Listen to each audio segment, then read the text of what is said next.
Hello guys, स्वागत है आप सभी का हमारे इस प्यारे से यूट्यूब चैनल स्टडी मेट पर।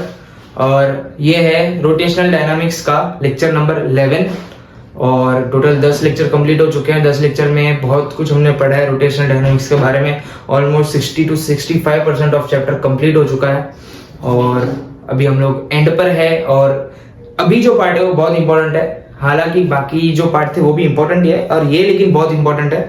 पिछले लेक्चर में मैंने सिखाया था कि work done bye rotating body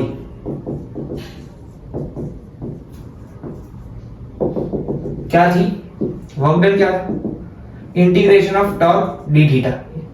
यहां तक हमने पिछले लेक्चर में डेरिवेशन किया था, बराबर। अब और एक चीज मैं आपको बता दूं कि वर्क एनर्जी थ्योरम क्या होता है, ये भी बहुत यूज होने वाला है। Work energy theorem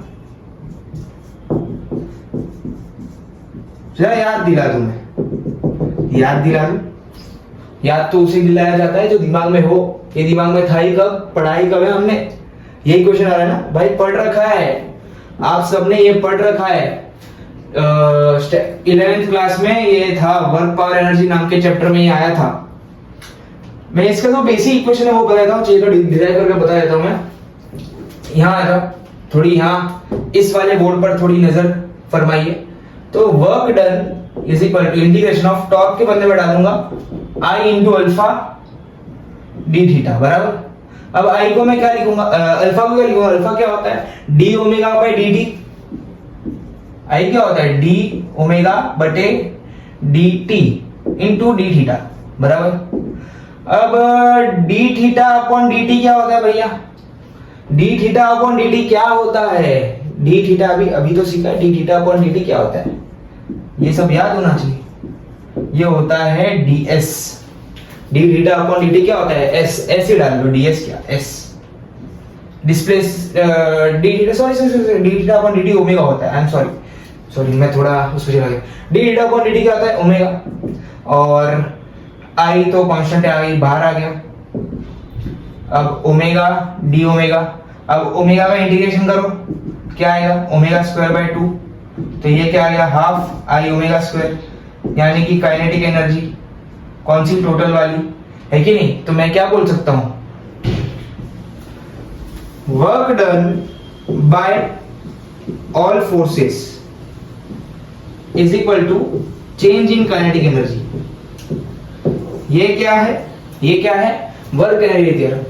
work energy theorem क्या कहता है कि work done by all forces is equal to change in kinetic energy. अभी हमने प्रूफ किया, देखो ये यहां पर मैंने, ये क्या होता है, ये ओमेगा होता है, पता है ना कि एंगुलर वेलोसिटी क्या है, ds यानी कि एंगुलर डिस्प्लेसमेंट, d थीटा यानी कि एंगुलर डिस्प्लेसमेंट अपॉन dt, यही तो होता है। तो d थीटा बाय dt की जगह क्या रहेगा, ओमेगा रहेगा, समझ गए। सिंपल सा प्रूफ है, ज्यादा कुछ है नहीं। सो ये नोट करना है तो आप कर सकते हो।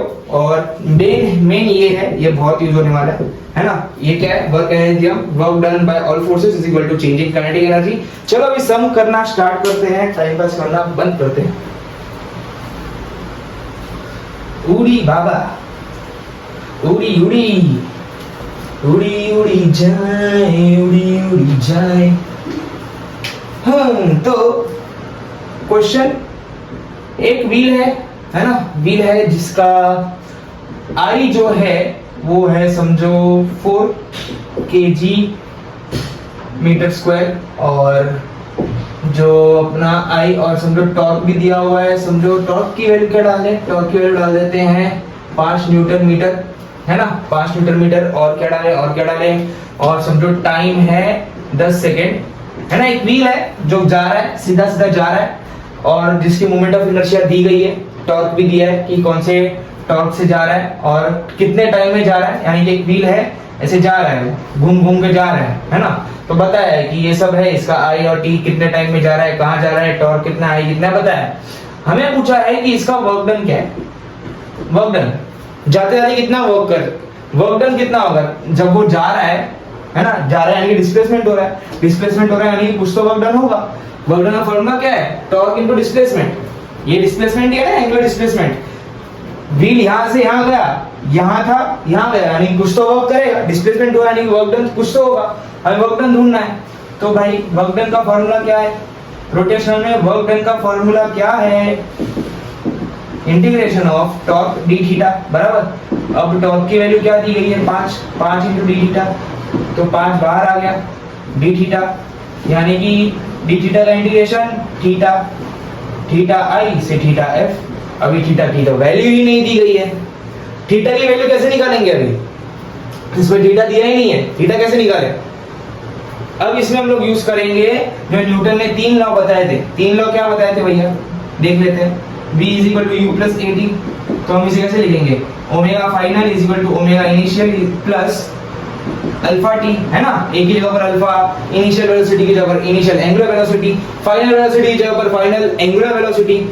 ये पहली इक्वेशन। दूसरी इक्वेशन क्या थी? S is equal to U T plus half A T square, है कि नहीं।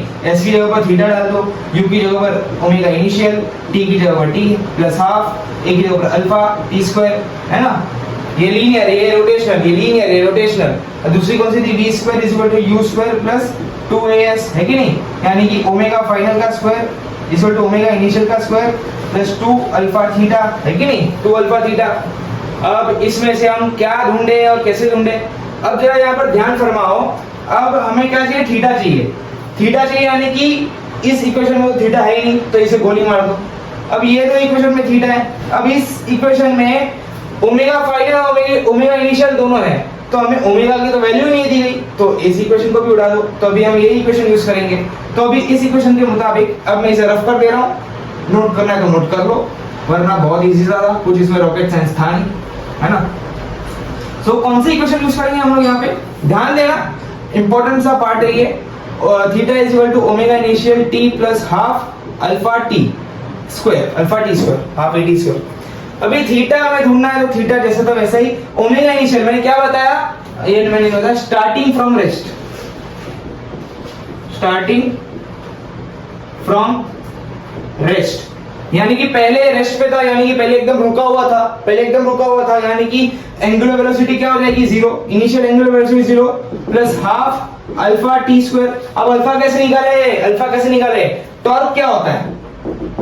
आई अल्फा, तो अल्फा क्या होगा? Torque upon I. तो टॉर्क क्या है? 5, और ये क्या है? 4 आई। तो कैसे डिवाइड करो, वरना ऐसे ही रहने दो, 5/4 ऐसे रहने दो। अल्फा की वैल्यू आ गई 5/4, है ना। अब अल्फा की वैल्यू यहां पर डाल दो, theta is equal to half into 5/4, और टाइम कितना है? 10, तो 10 का स्क्वायर 100। अभी इसे कैसे किया जाए? ये 25 4 100, 25 4 125, 125/2 थीटा आ गया। थीटा की वैल्यू आ गई 25/2। तो अभी 25/2 है कि नहीं, यानी कि स्टार्टिंग में रेस्ट पे था, तो ये कैसे होगा? Theta final minus theta initial, पहले अपर लिमिट बाद में लोअर लिमिट, है ना। अभी थीटा इनिशियल तो 0 है क्योंकि स्टार्टिंग में एकदम बॉडी रेस्ट पे थी, तो 5 इंटू 120 इंटू थीटा फाइनल, तो 5 इंटू 125/2, है कि नहीं। क्या आंसर आ जाएगा? कैलकुलेट कर लो, 125 फाइव कितना होगा? 5 5 25, 5 2 10, 12, 5 5 625, तो 625/2 ये आंसर आना चाहिए आपको। क्या आंसर आना चाहिए? 625/2। तो वर्क डन का आंसर क्या है? वर्क डन क्या आ गया? हैंडराइटिंग बिगड़ती जा रही है मेरी आजकल। 625/2 ये आंसर आना चाहिए, है कि नहीं। क्या किया? dt का इंटीग्रेशन तो आता है ना भाई, भूलो मत। dx का इंटीग्रेशन x होता है, dy का इंटीग्रेशन y होता है, तो वैसे ही d थीटा का इंटीग्रेशन क्या होगा? थीटा होगा। लिमिट कहां से कहां तक? इनिशियल से फाइनल। अभी इनिशियल से फाइनल में इनिशियल तो 0 है क्योंकि पहले रेस्ट में थी बॉडी, कुछ घूमी ही नहीं, तो एंगुलर डिस्प्लेसमेंट भी कुछ हुआ ही नहीं। तो पहले अब क्या है? पहले अपर लिमिट बाद में लोअर लिमिट, तो theta final minus theta initial. कैसे होता है ये? पहले थीटा के ऊपर अपर लिमिट डालो माइनस थीटा के ऊपर लोअर लिमिट डालो। इनिशियल तो 0 है, तो 0 हो गया, तो 5 इंटू थीटा फाइनल, यानी कि एंगुलर डिस्प्लेसमेंट फाइनल। ये कितना हमने कैलकुलेट किया यहाँ पे, तो ये डाल दिया, ये आंसर आ गया। अब इसी सम को हम करेंगे वर्क एनर्जी थ्योरम की मदद से, दो बार हम करेंगे, और दोनों मेथड में आपको समझाना चाहता हूँ। तो पहले हमने यहाँ पे समझ ली कि इंटीग्रेशन से हमें लाना है। अब हम एकदम सिंपल वे में करेंगे। कौन से वे में करेंगे? सिंपल वे में करेंगे, वर्क एनर्जी थ्योरम से। वर्क एनर्जी थ्योरम क्या करेगा? Work done is equal to change in kinetic energy, बराबर। चेंजिंग काइनेटिक एनर्जी यानी कि kinetic energy final minus kinetic energy initial, है कि नहीं। अब काइनेटिक एनर्जी फाइनल कैसे निकालेंगे, हाफ आई ओमेगा फाइनल का square minus half I omega initial का स्क्वायर बराबर। क्या होता है, यही तो होता है। काइनेटिक एनर्जी क्या होती है, हाफ आई ओमेगा स्क्वायर। अभी आई तो सेम होगा, फाइनल है इनिशियल, आई तो कांस्टेंट है, स्केलर क्वांटिटी है, कांस्टेंट है। तो अभी इसमें ये क्या होगा, सिर्फ चेंज क्या होगा, ओमेगा ही चेंज होगा कि पहले रेस्ट पे थी तो आई ओमेगा आई 0 है तो ये पूरा का पूरा 0 हो गया, बचा क्या, हाफ आई ओमेगा फाइनल का स्क्वायर, ओमेगा फाइनल का स्क्वायर बराबर। अब ओमेगा फाइनल कहां से निकाले भैया, ओमेगा फाइनल कैसे निकाले ओमेगा फाइनल। अभी वही सेम टू सेम इक्वेशन हमें यूज करना पड़ेगा कि ओमेगा फाइनल कैसे निकाले। और ये यहाँ पर हमने थीटा पहले से ढूंढ के रखा हुआ है, तो बी स्क्वायर यानी कि ओमेगा फाइनल का square is equal to omega initial का square in plus 2 alpha theta बराबर, प्लस 2 अल्फा थीटा, ये तो जीरो ही है, तो जीरो ही है। तो ओमेगा एफ का स्क्वायर क्या रहेगा, 2 अल्फा क्या दिया है, अल्फा निकाला तो था, अभी कहां गया, अल्फा था, torque is equal to I alpha होता है, तो अल्फा क्या रहेगा 5/4 है ना, यहां से निकाला था, तो ये 5/4 और थीटा क्या है 125/5 1.2 सॉरी, तो 2 कैंसिल, 125 है 625, 625/4, तो हमें W यानी ओमेगा एफ स्क्वायर ये आ गया। तो अभी क्या करेंगे, सिंपल सी बात है, आई कितना दिया है भैया, 4 दिया है, 4 इंटू ये 625/4, तो 4 कैंसिल, तो क्या है 625/2, यही तो हमें यहाँ आया है, समझ गए। तो दोनों में आंसर सेम ही आएगा, इससे करो या इससे करो आंसर सेम आएगा, लेकिन इजी वे ये है ना, इजी वे ये हमें इंटीग्रेशन, बल्कि दोनों में सेम ही मेहनत है, ज्यादा कुछ है नहीं, दोनों भी यूज कर सकते हो, है ना। Changing kinetic energy final minus kinetic energy initial, kinetic energy final में क्या होगा, हाफ आई ओमेगा फाइनल का स्क्वायर, यानी कि पहले जब घूमने लग गई बॉडी तो वो कुछ तो एंगुलर वेलोसिटी अटेन करेगी ना, जब कोई बॉडी घूम रही है तो उसमें कोई तो एंगुलर वेलोसिटी आएगी, तो ओमेगा फाइनल। जब बॉडी रेस्ट पे है तो कुछ भी तो अलग एंगुलर वेलोसिटी होगी, तो ओमेगा एंगुलर वेलोसिटी इनिशियल। पर बॉडी क्या थी, स्टार्टिंग फ्रॉम रेस्ट लिखा है, कि पहले इनिशियली वो एकदम रेस्ट में थी, घूम ही नहीं रही है ना आगे बढ़ रही है, तो ओमेगा इनिशियल अपने आप 0, क्योंकि एंगुलर वेलोसिटी है ही नहीं, रुकी हुई है, तो 0 हो गया, तो ये पूरा 0 हो गया, तो बचा क्या सिर्फ हाफ आई ओमेगा फाइनल का स्क्वायर। अभी ओमेगा फाइनल तो दिया नहीं है, तो हमारी जो न्यूटन की जो 3 इक्वेशन दी गई है उससे हमने एक वाली इक्वेशन निकाली, ओमेगा फाइनल का square is equal to omega initial का स्क्वायर प्लस 2 अल्फा थीटा। अभी ये वापस 0 है, ओमेगा यहाँ पर भी 0 है, यहाँ पर भी 0 है, तो क्या बचा 2 अल्फा थीटा। 2 अल्फा क्या है, अल्फा क्या होगा, यहाँ से थोड़ा और डिटेल में बता देता हूं मैं, torque is equal to I alpha होता है, तो अल्फा क्या हो जाएगा, टॉर्क अपॉन आई, टॉर्क कितना दिया है 5 और ये दिया है 4, तो 5/4 यहाँ पर डाल दिया, और थीटा हमने यहाँ पर पहले से निकाला था तो मैंने यहाँ पर डाल दिया, इससे मुझे ये आ गया ओमेगा फाइनल का स्क्वायर। तो इस फॉर्मूला में हाफ आई क्या दिया है 4, ओमेगा फाइनल का स्क्वायर निकाला है, इससे ये आंसर आ गया और इससे ये मैच कर रहा है, यानी कि ये प्रूफ है कि हमने सही किया है और दोनों से सेम आंसर आएगा। आपकी मर्जी, आपको जैसे करना है कर सकते हो। तो आई होप आपको वर्क एनर्जी थ्योरम और work done bye rotating body, ये दो चीज आपको अच्छे समझ में आ गई है। अगर समझ में आ गई है तो कमेंट में ठेंगा लिखो, ठेंगा। चलो नेक्स्ट करते हैं अभी, चलो अब पढ़ते हैं law of conservation of mechanical energy, है ना। Law of conservation of mechanical energy क्या कहती है कि kinetic energy initial, sorry potential energy initial plus kinetic energy initial is equal to potential energy final plus kinetic energy final, है ना। You क्या है, यू पोटेंशियल एनर्जी है, समझ गए। ये क्या है, law of conservation of mechanical energy. इसके थोड़े पॉइंट्स है कि कब कब ये हो सकता है। इसमें all the forces must be conservative, है ना। जैसे ग्रेविटी, स्प्रिंग, जिससे भी फोर्स, कोई भी फोर्स जनरेट हो रहा है वो कंजर्वेटिव होना चाहिए, है ना, कंजर्वेटिव होना चाहिए। दूसरी बात क्या है, there should be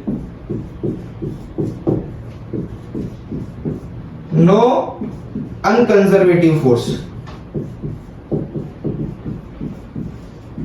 For example friction, है ना, तो फ्रिक्शन आ गया, कोई भी बॉडी जा रही है, ऐसे बोलते हैं ना, ये बॉल है, ये बॉल ऐसे रोल करते करते जा रहा है, ये बॉल ऐसे रोल करते करते जा रहा है, तो रोल करते करते यहाँ पर एक फ्रिक्शन भी आएगा, यानी कुछ कोई तो energy in the form of friction loss होगी, है ना। अभी लॉस होगी तो कंजर्वेशन थोड़ी ना होगा, कंजर्वेटिव थोड़ी होगी वो।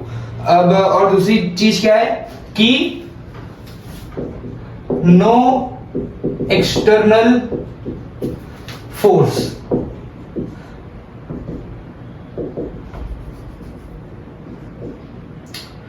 No work done by external force,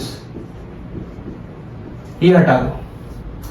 भी दूसरा क्या है, ये एक तो all the force must be conservative, जितनी भी फोर्स कोई बॉडी पर लग रही है वो सारी कंजर्वेटिव फोर्स होनी चाहिए। ये क्या है कि कोई भी अनकंजर्वेटिव फोर्स यानी कि फ्रिक्शन जैसी फोर्सेस नहीं लगनी चाहिए। अगर फ्रिक्शन लग जाएगी तो एनर्जी लॉस होगा, तो कंजर्वेशन ऑफ मैकेनिकल एनर्जी नहीं हो पाएगा। और कोई अगर एक्सटर्नल फोर्स लग रही है तो उसका वर्क डन जीरो होना चाहिए। फॉर एग्जांपल फैन घूम रहा है, फैन घूम रहा है, मैंने उसकी स्पीड बढ़ाई, यानी कि मैंने क्या किया, मैंने उस पर एक्सटर्नल फोर्स किया, तो अभी मैं कंजर्वेशन ऑफ एनर्जी नहीं लगा सकता, क्योंकि उस एक्सटर्नल फोर्स से भी कोई तो एनर्जी जनरेट होगी, इसलिए तो उसका मोशन बदल गया। अगर मैं एक्सटर्नल फोर्स डालूंगा तो उससे एक्सटर्नल एनर्जी भी जनरेट होगी, तो कंजर्वेशन नहीं हो पाएगा। अगर आपने एक्सटर्नल फोर्स लगाई भी है तो उसका वर्क डन जीरो होना चाहिए, no work done by external force. तो ये 3 पॉइंट्स ध्यान रखना। पहले तो एक्सटर्नल फोर्स ही नहीं होनी चाहिए, अगर एक्सटर्नल फोर्स है तो भी उसका वर्क डन जीरो होना चाहिए, no work done by external force. ये 3 पॉइंट्स जब होंगे तब जाके ये मैकेनिकल यानी कि law of conservation of mechanical energy true हो पाएगी, समझ गए। ये सारे पॉइंट्स होंगे तो चलिए अब इस पे सम करते हैं। मैं इसे रफ कर देता हूं, है ना। इस लेक्चर में ज्यादा कोई थियरी वाला पार्ट नहीं है कि प्रूफ करो, ये करो, वो करो, इसका तो कोई प्रूफ नहीं है ना। सो स्टार्ट करते हैं सम करना, ये जो प्रदीप वाली बुक है, देखो भाई क्वेश्चन का लेवल मैंने मेंटेन किया है कि कोई ऐसा नहीं कि मैं इजी क्वेश्चन ही कर रहा हूं, मैं थोड़े लेवल अप वाले क्वेश्चन। ये प्रदीप की बुक है, आप किसको भी पूछो, कोई भी टीचर को पूछो, वो ऐसे ही बोलेगा कि प्रदीप की बुक के क्वेश्चंस जो है वो बहुत ज्यादा हाई है ना। ये सब जो जेई मेंस जेई एडवांस वाले बच्चे जो होते हैं वो ये बुक करते हैं। अभी बुक थोड़ी सी पुरानी हो गई है, लेकिन जो बड़े बड़े कोचिंग सेंटर्स होते हैं उनकी जो डीपीपीज होती है, उनके जो क्वेश्चन की बुक होती है, जो उन्हें क्वेश्चन की बुक यानी क्वेश्चन बैंक प्रोवाइड करते हैं, उसमें बहुत सारे क्वेश्चन होते हैं जो इस बुक से आते हैं। और ऐसी जो नामचीन बुक है जैसे कि डीसी पांडे सर की बुक, ये प्रदीप सर की बुक और एचसी वर्मा सर की बुक, ये तीनों बुक्स में बहुत सारे क्वेश्चन ऐसे हैं जो सेम ही है। तो ये बुक बहुत इंपॉर्टेंट बुक है और इसमें से बहुत सारे क्वेश्चन पहले जेई मेंस में आ चुके हैं, जेई एडवांस में आ चुके हैं, एमएसटी सीईटी में तो इससे क्वेश्चन आते ही रहते हैं। तो आप अभी जो मैं क्वेश्चन दे रहा हूँ वो इन्हीं बुक्स में से दे रहा हूँ, जिससे कि आपका जो लेवल वो मेंटेन रहे, लेक्चर का एक लेवल मेंटेन रहे, क्वेश्चन का एक लेवल मेंटेन रहे, समझे। तो मैं एकदम इजी क्वेश्चंस नहीं दे रहा हूँ, सोच समझ के दे रहा हूँ, तो प्लीज नोट करिए, सॉल्व करिए। क्वेश्चन नंबर कौन सा करवाना था मुझे, हाँ ये वाला। चलो क्वेश्चन नोट किया जाए।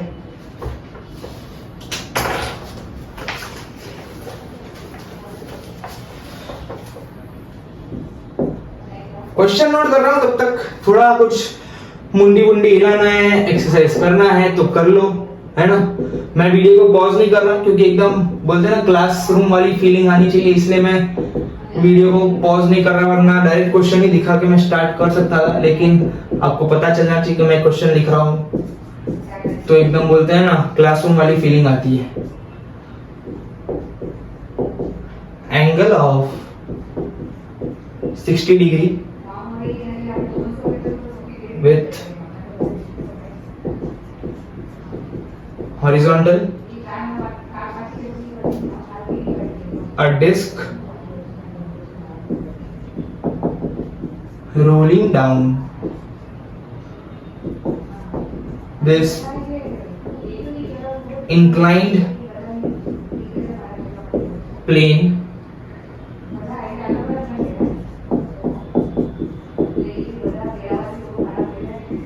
स्लिपिंग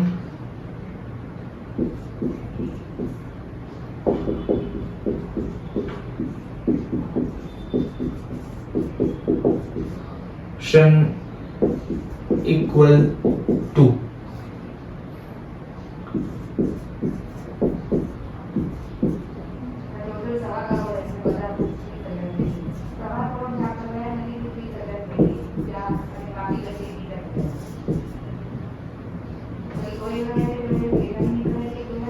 चलो क्वेश्चन आ गया है बोर्ड पे, सॉल्व करना स्टार्ट कर दो आप खुद से भी, मैं भी सॉल्व करूंगा, थोड़ा टाइम आपको दे रहा हूं कि आप सॉल्व कर लो अभी।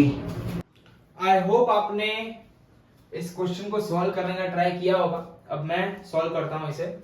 सो क्या बोला है कि an inclined plane makes an angle of 60, यानी कि एक इंक्लाइंड प्लेन है, ये 60 डिग्री है, और यहाँ पर क्या है डिस्क रोलिंग डाउन, यानी कि यहाँ पर डिस्क है वो रोल होकर नीचे जा रही है विदाउट स्लिपिंग। विदाउट स्लिपिंग यानी कि ये जो है यानी कि स्लिप होकर नहीं जा रही, बोलते हैं ना कि ऐसे सीधी सीधी नहीं जा रही है, रोल होते होते जा रही है। विदाउट स्लिपिंग यानी कि रोल होते होते जा रही है, यानी कि एक नीचे भी जा रही है और रोल भी हो रही है, नीचे भी जा रही है, ये ओमेगा से रोल भी हो रही है और नीचे भी जा रही है वी वेलोसिटी से। नीचे जाना, सीधा सीधा नीचे जाना, यानी कि क्या होता है वी वेलोसिटी से नीचे जा रही है और रोल होते होते जा रही है, यानी कि ओमेगा से भी रोल होना। अब देखो सिर्फ रोल हो रही है, सिर्फ गोल गोल घूम रही है, तो सिर्फ रोटेशनल काइनेटिक एनर्जी, साथ में आगे भी बढ़ रही है तो लीनियर काइनेटिक यानी कि ट्रांजिशनल काइनेटिक एनर्जी भी आ जाती है। समझ गए? नीचे भी जा रही है, रोल भी हो रही है, नीचे भी जा रही है, रोल भी हो रही है। So as per the formula, यहां पर ये मैं रफ कर देता हूं, है ना, यहां पर मैं सॉल्व कर सकूं इसलिए। देखो अब ui plus ki is equal to uf plus kf, है कि नहीं। ui यानी कि पोटेंशियल एनर्जी। अब देखो इस डिस्क का डिस्प्लेसमेंट कितना होगा, पहले डिस्क यहां थी, बाद में जा जाके रोल होके यहां आई, यानी कि इस पूरा, यानी कि अगर मैं ट्रायंगल की बात करूं, ये 60 डिग्री है, ये इसका डिस्प्लेसमेंट है s, ये साइड क्या है इसका डिस्प्लेसमेंट है s, और ये हाइट कितनी है h, ये हाइट कितनी है h। तो जब पहले इनिशियली यहां पर आई, इनिशियली डिस्क यहां पर थी, डिस्क यहां पर थी, यानी कि कब जब भी कोई बॉडी कोई हाइट पे हो तो उसकी एक पोटेंशियल एनर्जी होती है, यानी कि पोटेंशियल एनर्जी इसकी कितनी होगी। फॉर एग्जांपल अभी ये डिस्क का मास है m, डिस्क का मास है m, तो mgh, ये क्या होगी इसकी पोटेंशियल एनर्जी। अब सीन से पहले रेस्ट पे है ना, पहले रेस्ट पे, रोल्स डाउन, यानी कि पहले रेस्ट पे, यानी कि हाफ mv स्क्वायर में इसकी जो v है वो 0 है, क्योंकि रेस्ट पे वेलोसिटी है ही नहीं, तो ये 0 है, इज इक्वल टू, जब वो नीचे आ जाएगी, डिस्क रोल होते होते नीचे आ जाएगी, तब उसकी कोई हाइट ही नहीं होगी। फाइनली जब ये इनिशियली फाइनली जब ये नीचे आ जाएगी तो उसकी कोई हाइट ही नहीं होगी। अगर h 0 है तो पोटेंशियल एनर्जी भी 0, तो potential energy 0, final potential energy 0। अब काइनेटिक एनर्जी की बात करते हैं।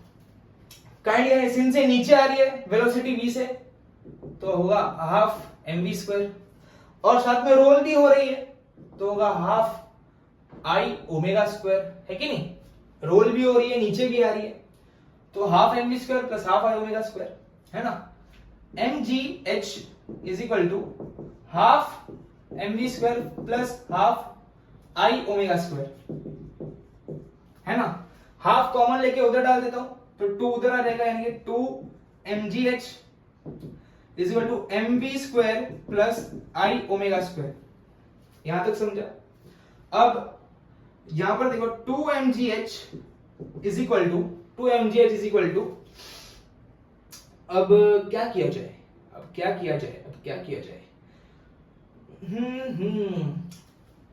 क्या कुछ और वैल्यू दी है यहाँ पे।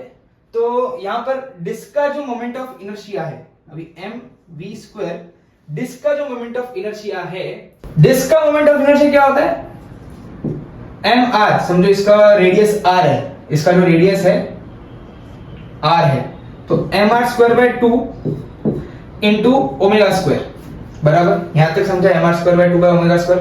अब यहां से m कैंसिल करो, है ना, क्योंकि m यहां पर भी है, यहां पर भी है, m कॉमन ले कैंसिल कर दो, तो क्या बचेगा 2gh is equal to v square plus R square by 2 omega square, है कि नहीं। अब r इंटू ओमेगा क्या होता है, ये आर स्क्वायर ओमेगा स्क्वायर को मैं आर ओमेगा का होल स्क्वायर लिख दूं, तो 2gh is equal to V square plus R omega क्या होता है, v होता है, v is equal to R omega नहीं V square by 2, 2gh is equal to 3v square by 2। तो यहां से मुझे v स्क्वायर क्या आ जाएगा, v स्क्वायर क्या आ जाएगा 4/3gh, यहां से मुझे v स्क्वायर की वैल्यू आ गई। अब मुझे क्या निकालना है, लीनियर एक्सेलरेशन, बराबर। ये समझा है सबको, ये समझा सबको, मैं वापस थोड़ा सा रिपीट कर देता हूँ, ये बहुत थोड़ा सा कॉम्प्लिकेटेड समझ है। तो ये potential energy initial plus kinetic energy initial is equal to potential energy final plus kinetic energy final. Initially जब डिस्क ऊपर थी तो इसकी एक हाइट थी h, तो mgh पोटेंशियल एनर्जी आ गई, और पहले वो रेस्ट पे थी तो काइनेटिक एनर्जी 0, प्लस जब वो नीचे आ गई डिस्क तब इसकी कोई हाइट ही नहीं थी तो mgh 0 हो गया, फाइनल पोटेंशियल एनर्जी 0। बाद में फाइनल काइनेटिक एनर्जी में वो नीचे भी आ रही है और रोल होते भी आ रही है, तो नीचे आते आते वेलोसिटी v है, यानी कि half mv square linear kinetic energy, और रोटेशनल काइनेटिक एनर्जी सिंस वो रोल होते आ रही है तो half i omega square. mgh is equal to half mv square plus half i omega square, half common लेके मैंने 2 उधर फेंक दिया, बाद में i की जगह पर इसका मोमेंट ऑफ इनर्शिया डाला, i इसका डिस्क का, तो mr स्क्वायर बाय 2 आ गया, बाद में m कैंसिल किया, बाद में v स्क्वायर, अभी यहां पर r स्क्वायर और ओमेगा स्क्वायर आ गया, कैंसिल हुआ तो r स्क्वायर ओमेगा स्क्वायर बचे, r ओमेगा v होता है तो v स्क्वायर बाय 2, यहां से v स्क्वायर आ गया। अब क्या करेंगे, v स्क्वायर आ गया, आधा प्रॉब्लम हमने सॉल्व कर दिया क्योंकि v स्क्वायर हमें आ चुका है। अब हमें लीनियर एक्सेलरेशन चाहिए, क्या चाहिए, लीनियर एक्सेलरेशन। अब लीनियर एक्सेलरेशन कैसे ढूंढेंगे, लीनियर एक्सेलरेशन ढूंढने के लिए हमें करना होगा v स्क्वायर, अभी न्यूटन की कौन सी इक्वेशन हम यहां पर यूज करेंगे, v square is equal to u square plus 2as किया जाए, या फिर s equal to ut plus half at square में तो v आता है नहीं, हमें v मिला है, u नहीं मिला, u तो 0 ही है इनिशियली, और v is equal to u plus at, t हमारे पास है नहीं, तो हमें v square is equal to u square plus 2as। मैंने कैसे इक्वेशन चूज किया वो मैं बताता हूं कि हमारे पास 3 इक्वेशन है, v is equal to u plus at, s is equal to ut plus half at square, और एक ये, इन दोनों में टाइम है जो हमारे पास है ही नहीं, तो इन दोनों इक्वेशन को यूज ही नहीं करना है, डायरेक्टली ये इक्वेशन यूज करो, क्योंकि हमारे पास v है, v क्या है, v स्क्वायर हमारे पास पहले से ही है 4/3gh, u स्क्वायर तो 0 है क्योंकि इनिशियली बॉडी रेस्ट पे थी, प्लस 2, मैं ऑप्शंस फिलहाल रफ कर दूं, आपको याद है ना, पर मैं बुक में से देख के वापस लिख दूंगा। तो 2a क्या है, a ढूंढना है हमें, s क्या होगा, s यहां पर देखो, ये थीटा ये s, अभी यहां से मुझे s चाहिए, बराबर, s, अभी ऐसा थीटा ढूंढो जिसमें ऐसा रेस्ट दोनों आता हो। अब sin थीटा क्या होगा, sin थीटा होता है opposite upon hypotenuse, opposite upon hypotenuse, बराबर, sin थीटा ही है, तो sin थीटा क्या होगा इसमें, यहां पर देखो, ध्यान से देखो, sin थीटा होता है ऑपोजिट अपॉन हाइपोटेनियस, यानी कि sin 60 जो है क्या होगा, ऑपोजिट यानी कि h अपॉन हाइपोटेनियस यानी कि s, है कि नहीं, s। अब यहां से s मुझे नहीं पता, तो मुझे s को अकेला करना है, यानी कि s क्या आ जाएगा, h अपॉन sin 60, है कि नहीं, s क्या आ जाएगा, h अपॉन sin 60।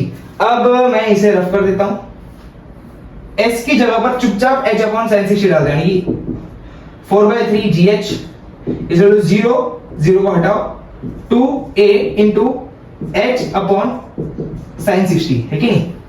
अब यहां से h और h कैंसिल हो गया, और sin 60 कितनी होती है, sin 60 कितना होता है बताओ, √3/2, तो 4/3g 2a इंटू h तो कैंसिल हो गया, 1/√3/2, अब 2 ऊपर जाएगा तो ये 2/√3 हो गया, अब 4 2 कैंसिल, और ये कितना बचेगा, a क्या हो जाएगा, a विल बी √3/3g, यानी कि g/√3, है ना, √3/3 कैसे निकालेंगे, √3/3 1/√3, तो a क्या आ गया हमें, g/√3। सो ये कौन सा ऑप्शन था, g/√3, option number D, option number D जो यहां पर था लास्ट वाला वो राइट है। हमें a की वैल्यू क्या आ गई, g/√3, अब एक देखो, ये √3 है, ये 3 है, 3 को मैं कैसे लिखूं? √3 इंटू √3 है ना, तो ये क्या आ गया? 1/√3 आ गया, बराबर आया कि नहीं? ये कैसे किया मैंने समझा ना कि नॉर्मल ट्रिग्नोमेट्री है, साइन थीटा होता है ऑपोजिट अपन हाइपोटेनियस, कॉस थीटा होता है एडजेसेंट अपन हाइपोटेनियस, और टेन थीटा होता है ऑपोजिट अपन एडजेसेंट। तो इसमें हमारे पास एडजेसेंट है ही नहीं, तो ए है ही नहीं। अभी साइन थीटा में ए यूज ही नहीं होता। साइन थीटा में क्या होता है? यानी कि ऑपोजिट अपन एडजेसेंट होता है, यानी कि h अपन s is equal to sin 60 degree. तो इससे मुझे s मिला, s को मैंने इससे रिप्लेस किया, h कैंसिल हुआ और मुझे ये आंसर आ गया। आई होप आपको ये क्वेश्चन समझा है।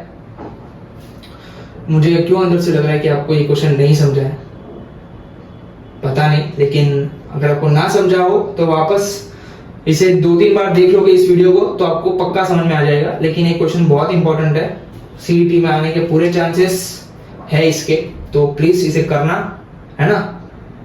एक बात समझ लो, यहाँ पर मैंने 2 काइनेटिक एनर्जी क्यों ली है? क्योंकि ये जो डिस्क है वो रोल भी हो रहा है और नीचे भी आ रहा है। तो नीचे आ रहा है, तब नीचे आते वक्त इसकी वेलोसिटी v थी, और v आ गया यानी कि लीनियर वाला पार्ट आ गया। अब v आ गया, लीनियर भी आ गया, तो काइनेटिक एनर्जी लीनियर भी आएगी, हाफ mv², और घूमते घूमते भी आ रहा है तो ओमेगा भी आएगा, यानी कि रोटेशनल काइनेटिक एनर्जी भी आएगी। तो ये दोनों काइनेटिक एनर्जी का ही पार्ट है।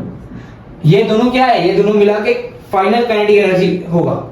2 क्यों? क्योंकि यहाँ पर डिस्क घूम भी रही है और आगे भी बढ़ रही है, और जब डिस्क आगे बढ़ती है तो उसकी वेलोसिटी भी होती है, घूमते टाइम ओमेगा आ जाता है, तो यहाँ पर दोनों यूज होगा। बाद में कैंसिलेशन किया, यहाँ पर मैंने हाफ को कॉमन ले लिया, ऐसे दोनों में हाफ था, तो 2 उधर जगह मल्टीप्लिकेशन में जाएगा, तो ये हो गया, कैंसिल करके v² आ गया। बाद में मैंने ये वाली इक्वेशन यूज की। बाद में u0 है क्योंकि इनिशियली रेस्ट पे था, है ना, स्टार्टेड रोलिंग डाउन, यानी कि इनिशियली रेस्ट पे था, तो u0, u क्या इनिशियल वेलोसिटी, इसलिए वो 0 हो गया। तो ऐसे ऐसे करते करते करते करते मुझे आंसर आ गया, समझ गए? आई होप आपको ये क्वेश्चन समझा है, और मिलते हैं नेक्स्ट लेक्चर में। नेक्स्ट लेक्चर से हम अभी स्टार्ट करने वाले हैं law of conservation of momentum, जो कि बहुत इंपॉर्टेंट टॉपिक है, सबको देखना है, वो एक ही बार में देखना है, नोट्स भी बनानी है, क्वेश्चन भी सॉल्व करेंगे सारे। आई होप आपको ये लेक्चर जो है वो समझ में आया होगा। मिलते हैं नेक्स्ट लेक्चर में, तब तक के लिए गुड बाय, जय श्री कृष्ण, राधे राधे, टेक केयर।